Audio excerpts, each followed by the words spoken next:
A veces, los genios nacen en silencio, sin relámpagos que anuncien su llegada. Santiago vino al mundo en un rincón del Alto Aragón, en Petilla de Aragón, un pueblo diminuto atrapado entre montañas, casi invisible.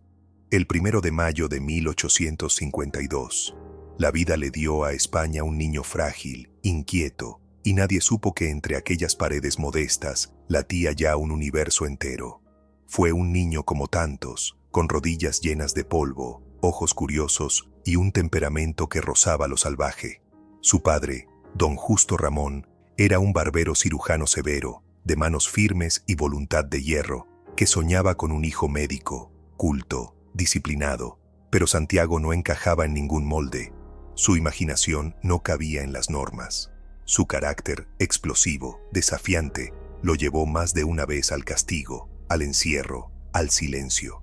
Se escapaba para volar cometas, dibujar en las paredes, esculpir figuras en las cortezas de los árboles o pintar soles en las piedras con tizas improvisadas.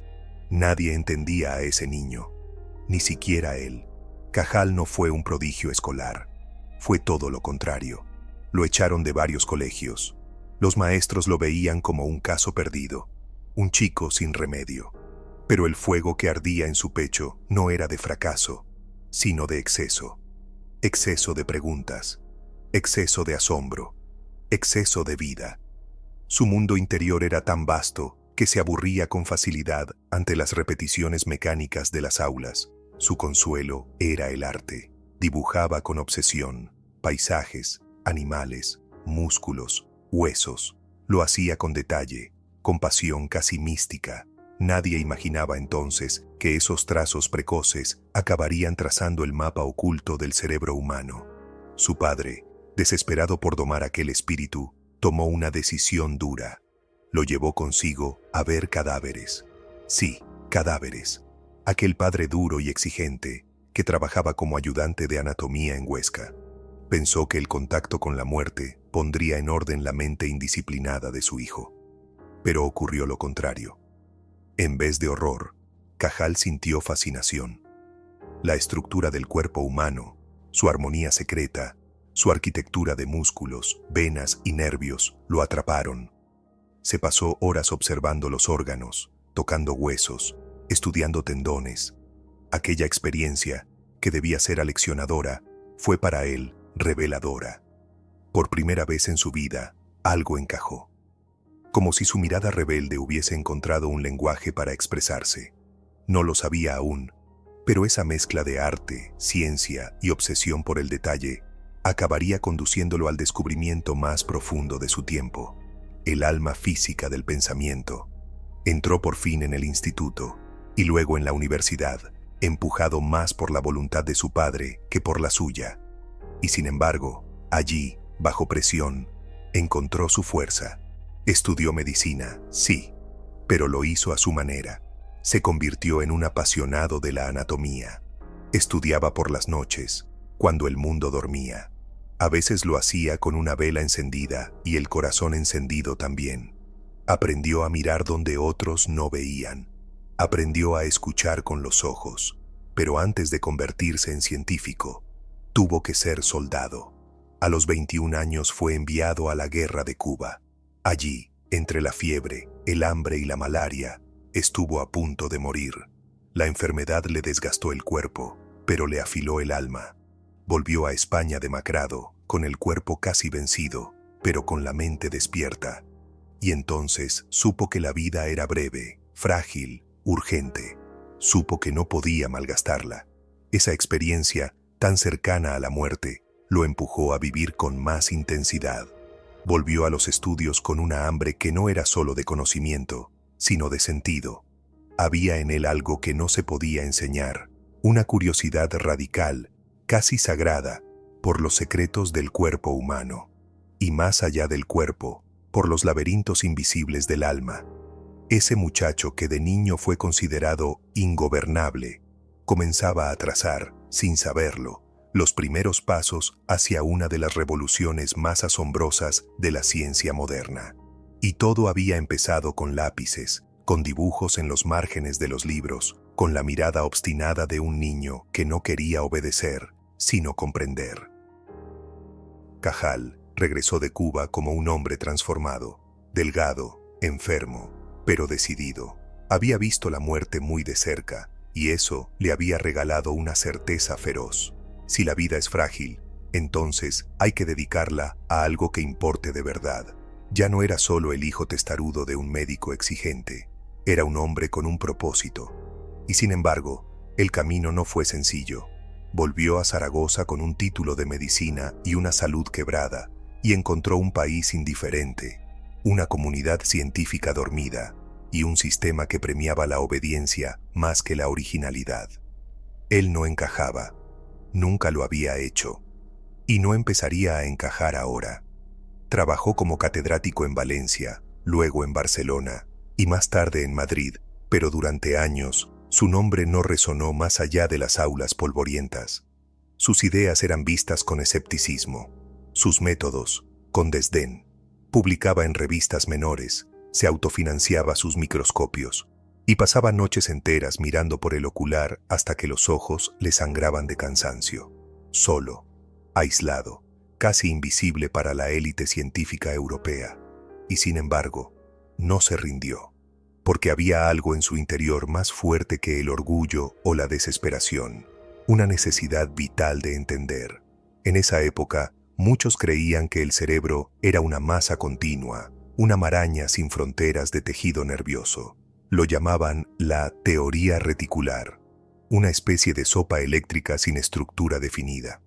Pero Cajal no estaba de acuerdo.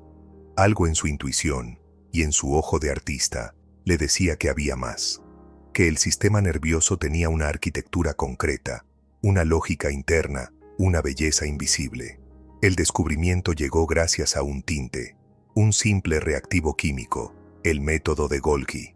Un italiano, Camillo Golgi, había desarrollado una técnica para teñir células nerviosas. Cajal la tomó, la perfeccionó y comenzó a ver lo que nadie había visto antes: las neuronas, individuales, separadas, como árboles solitarios en un bosque microscópico.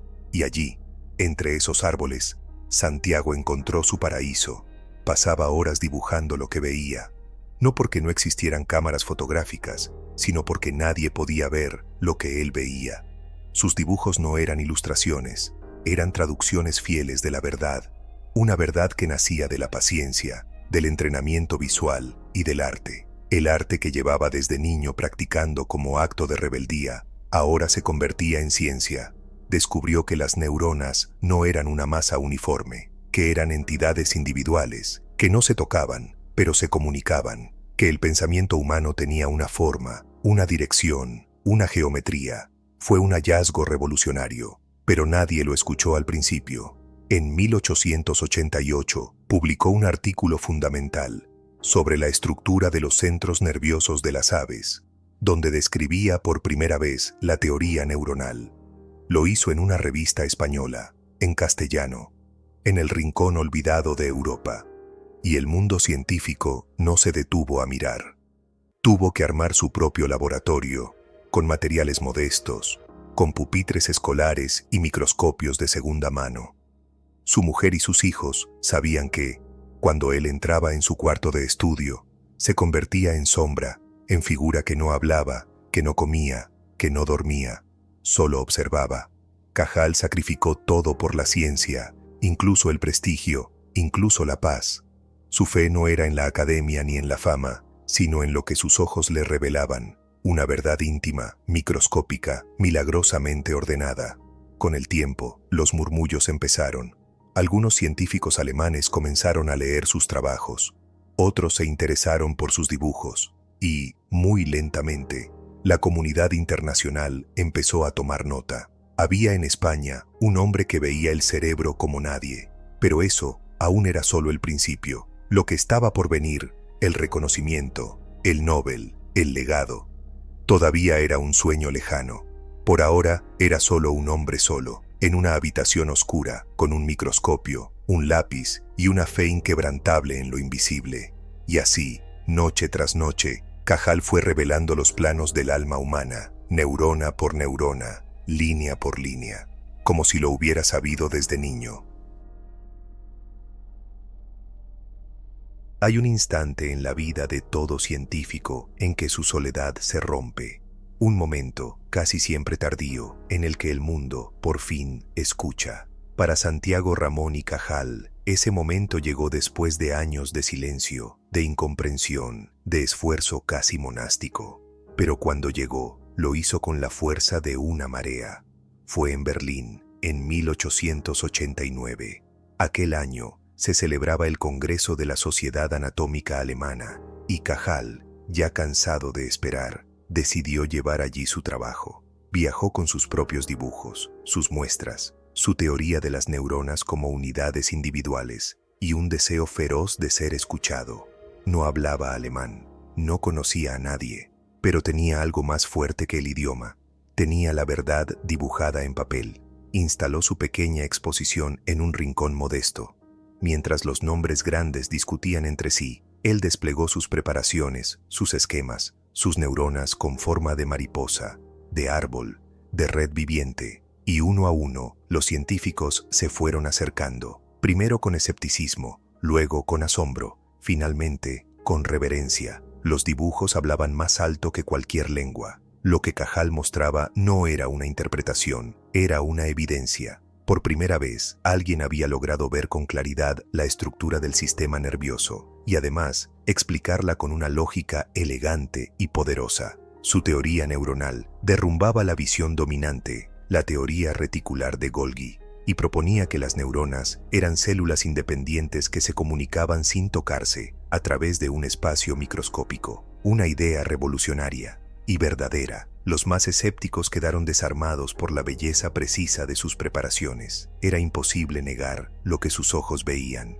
Cajal había demostrado que el cerebro no era una masa homogénea, sino una sinfonía de células individuales, conectadas, sí, pero únicas, como notas separadas que forman una melodía. A partir de ese congreso, su nombre comenzó a circular.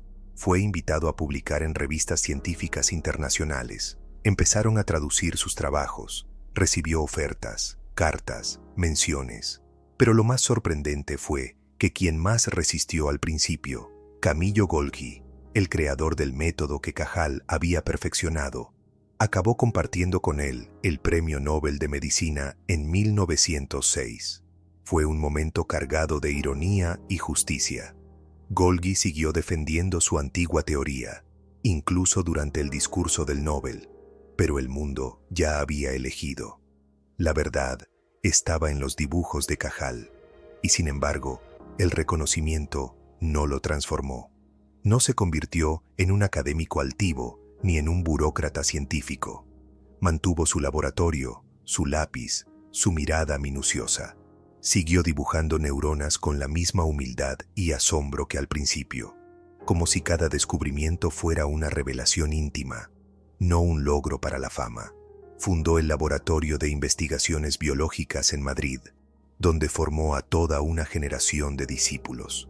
Creó escuela, inspiró, enseñó no solo a ver, sino a mirar con el alma, a no aceptar dogmas, a pensar con independencia, a dudar incluso de lo evidente. Lo que más le importaba no era el premio, sino el mensaje, que en un rincón olvidado del mundo, con pocos recursos y mucha paciencia, se podía cambiar el rumbo de la ciencia universal. Su historia se convirtió en símbolo. Un hombre que lo tuvo todo en contra: la pobreza, la enfermedad, el desprecio académico, el aislamiento lingüístico, y que, aún así, logró comprender lo que nadie antes había visto, porque tuvo el coraje de mirar, de no conformarse, de dibujar la verdad, aunque nadie la pidiera. Y quizá por eso su legado va más allá de la neurociencia.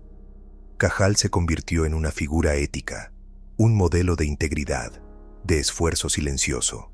Su obra, escrita en tinta y observación, no solo cambió la ciencia, cambió la forma en que entendemos lo que somos.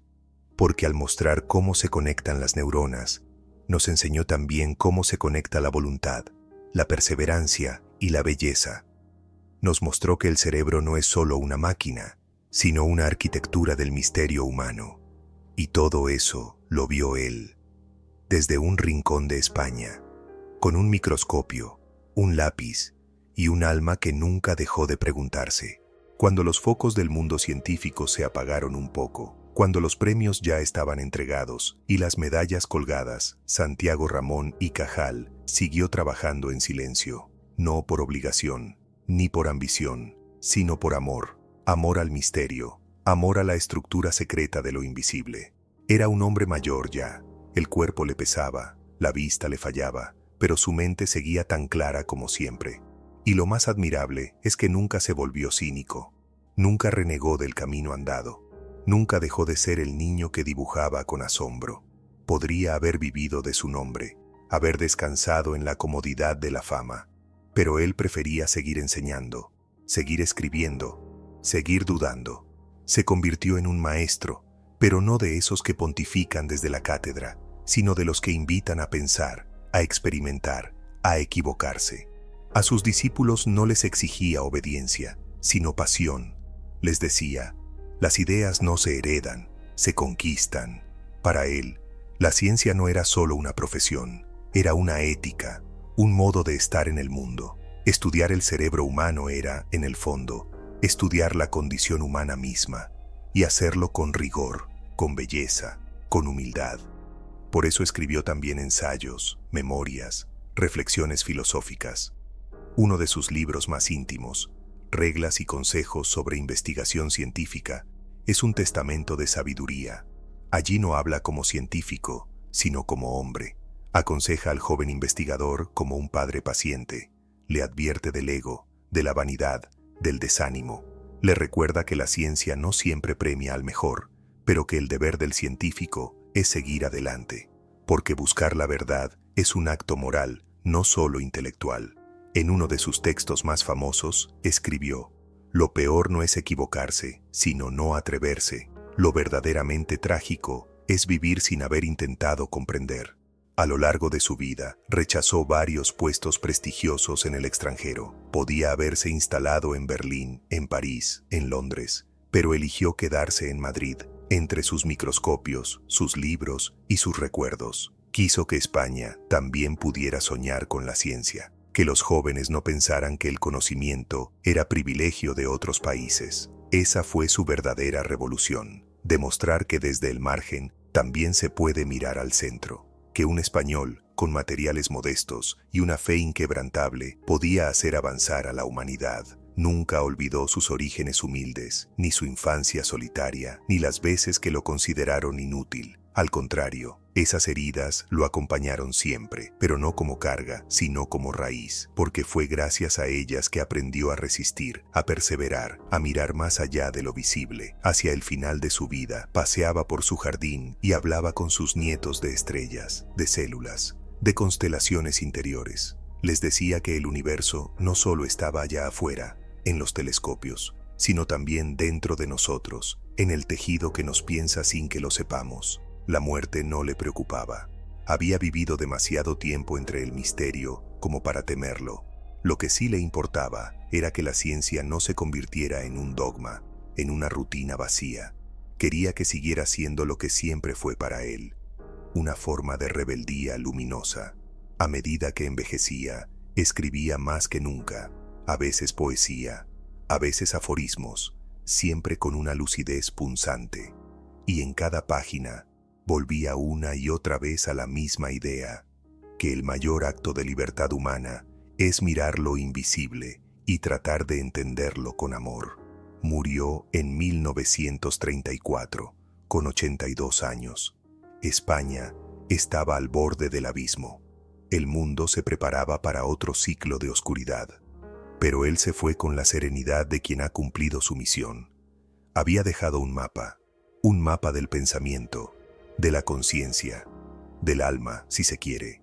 Y ese mapa aún nos guía. Hay hombres cuya obra termina con su muerte. Y hay otros, como Cajal, cuya obra comienza verdaderamente cuando ellos ya no están. Porque lo que él dejó no fue solo conocimiento, fue una mirada, una forma de ver el mundo, un modo de caminar hacia la verdad con humildad y belleza. Hoy, cada vez que un científico observa una neurona al microscopio, está viendo con los ojos que Cajal enseñó a abrir. Cada vez que alguien habla de sinapsis, de plasticidad cerebral, de redes neuronales o de conciencia, está usando conceptos que él ayudó a revelar, no desde una torre de marfil, sino desde un cuarto oscuro, con un microscopio barato y una pasión que no cabía en el pecho. Su legado científico es inmenso. Fue el primero en describir con claridad la morfología de las neuronas, en formular la teoría de la neurona como unidad funcional del sistema nervioso, en identificar la direccionalidad de los impulsos nerviosos. Fue pionero en lo que hoy llamamos neuroplasticidad. Y todo eso sin grandes laboratorios, sin fondos millonarios, sin apoyo institucional. Fue también, aunque pocos lo digan, uno de los grandes dibujantes científicos de la historia. Sus ilustraciones no eran solo bellas, eran exactas. Hasta el día de hoy, algunos de sus dibujos no han sido superados ni siquiera por la fotografía digital, porque lo que él dibujaba no era lo que simplemente se veía, sino lo que debía ser visto con el alma entrenada. Pero su verdadero impacto no está solo en los libros de neurociencia, está en la ética que sembró, en la forma en que vivió la búsqueda del conocimiento, con esfuerzo, con pasión, con una alegría silenciosa que no pedía aplausos. Para Cajal, ser científico no era un título, era una actitud ante el misterio. Fue un artesano de la verdad, un enamorado de lo invisible, un rebelde paciente. En sus últimos textos, dejó frases que hoy resuenan como himnos para generaciones enteras de investigadores. Todo hombre puede ser, si se lo propone, escultor de su propio cerebro. Esa frase, que hoy podría parecer un lema motivacional, fue en su momento un acto de insurrección filosófica. Cajal no creía en el determinismo rígido, creía en la libertad interior, en la posibilidad de modelarse a uno mismo, neurona a neurona, acto a acto, pensamiento a pensamiento. Y por eso, su figura trasciende la ciencia, porque en un mundo que muchas veces premia el atajo, la fama rápida, la comodidad del consenso, él eligió el camino largo, el de la observación silenciosa, el de la verdad conquistada con trabajo. No buscaba brillar, buscaba comprender.